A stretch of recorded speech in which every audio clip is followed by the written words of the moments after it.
যেই ব্যক্তির মাঝে তিনটা গুণাগুণ পাওয়া যাবে ওই ব্যক্তি পূর্ণাঙ্গ ইমানদারের স্বাদ গ্রহণ করবে।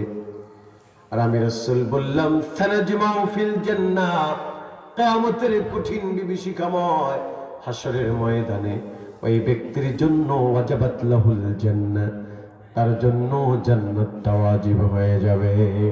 সুবহানাল্লাহ। তাহলে গুণ কয়টা? কথা বলে না, কয়টা গুণ? তিনটা। নাম্বার এক নাম্বার গুণ হলো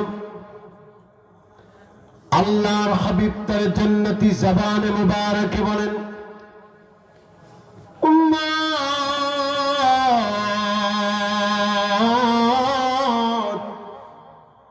মান কানা আল্লাহু ওয়া রাসূলুহু আহাব্বা ইলাইহি মিম্মা সিওয়াহুমা। যে ব্যক্তি দুনিয়াতে সন্তান সন্ততি, স্ত্রী পরিজন, সম্পদ, সন্তান, এমনকি নিজের জীবনের থেকেও যে ব্যক্তি আল্লাহ এবং তার হাবিবুল্লাহকে ভালোবাসবে ওই ব্যক্তি ইমানদারের স্বাদ গ্রহণই শুধু করবে না, হাসরের ময়দানে জান্নাতের সুসংবাদ পাবে। সুবহানাল্লাহ। জীবনের থেকে ভালোবাসা লাগবে, এবং সেটা কি কাজে না মুখে? কাজে না মুখে? কাজে। কেমন কাজে? যারা কাজে রাসূলকে ভালোবাসে তারাই হাসরের ময়দানে তারা নাজাত প্রাপ্ত হবে। ঠিক কিনা বলেন?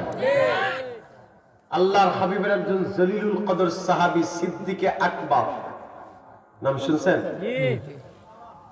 কথা খেয়াল করতেছেন? উনি বসে আছেন, ওনাকে ওনার ছেলে আব্দুর রহমান ডেকে ডেকে বলল, বাবা একটা কথা বলি, একটা প্রশ্ন করি। সিদ্দিকে আকবর বললেন, সালানি, প্রশ্নটা করো। বলল, বাবা বদরের প্রান্তরে আপনি ছিলেন রাসূলুল্লাহর পক্ষে আর আমি ছিলাম কাফেরের পক্ষে। বাবা সময়ের ব্যবধানে আজকে আমি মুসলমান হয়ে আপনার সাথে একই দস্তরখানায় খাবার খাচ্ছি। বাবা আমি আপনাকে যে প্রশ্নটা করতে চাই, ওই যে বদরের প্রান্তরে আপনি যখন নবীজির পক্ষে ছিলেন আমি কাফেরের পক্ষে ছিলাম, আমি যখন মুসলমানদের গলা কাটতেছিলাম, কচুকাটা কাটতেছিলাম, আমি একবার না একাধিকবার আপনাকে আমার হাতের কাছে পেয়েছিলাম। বাবা আমি যদি আপনাকে ইচ্ছা করতাম মস্ত কুড়াই দিতে পারতাম। একাধিকবার হাতের কাছে পেয়েছি কিন্তু মস্ত কুড়াই নেই, এই কারণে আপনি আমার জন্মদাতা পিতা।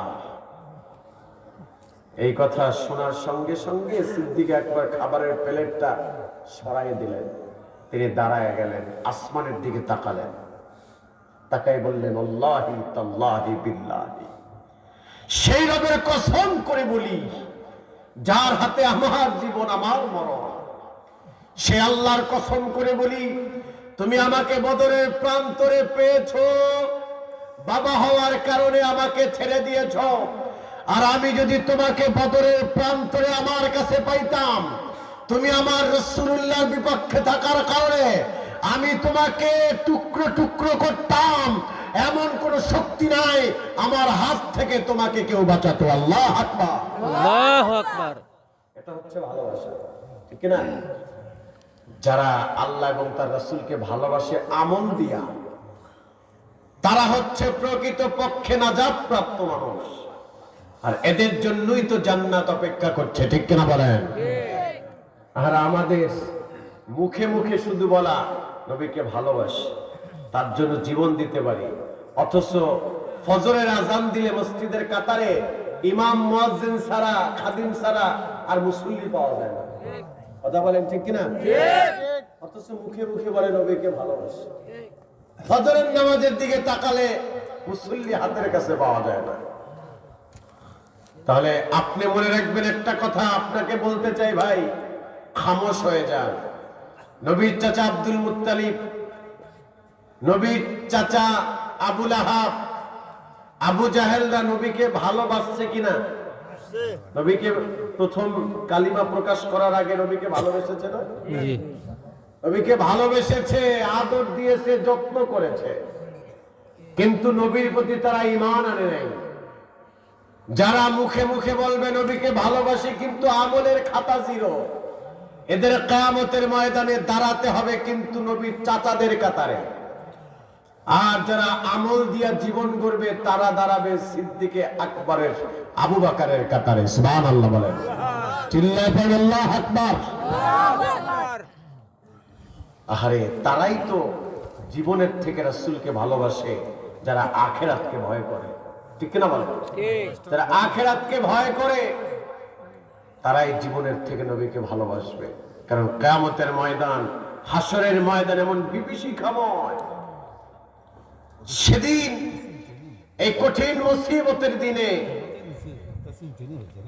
এমন একটা দিন আসবে আপনি চিন্তা করতে পারেন, স্বামী স্ত্রীকে চিনবে না, স্ত্রী স্বামীকে চিনবে না, এমনকি পিতামাতা সন্তানকে চিনবে না, সন্তান পিতামাতাকে চিনবে না। ওয়া উম্মিহি ওয়া আবিহি ওয়া সাহিবাতিহি ওয়া বানিহি লিকুল্লি ইমরিইম মিনহুম ইয়াওমাইযিন শাআনু ইউগনি। আল্লাহু আকবার, আল্লাহু আকবার। কিয়ামতের ময়দানে কেউ কাউকে চিনবে না। আজকে দুনিয়াতে কত মায়া, কত মহব্বত,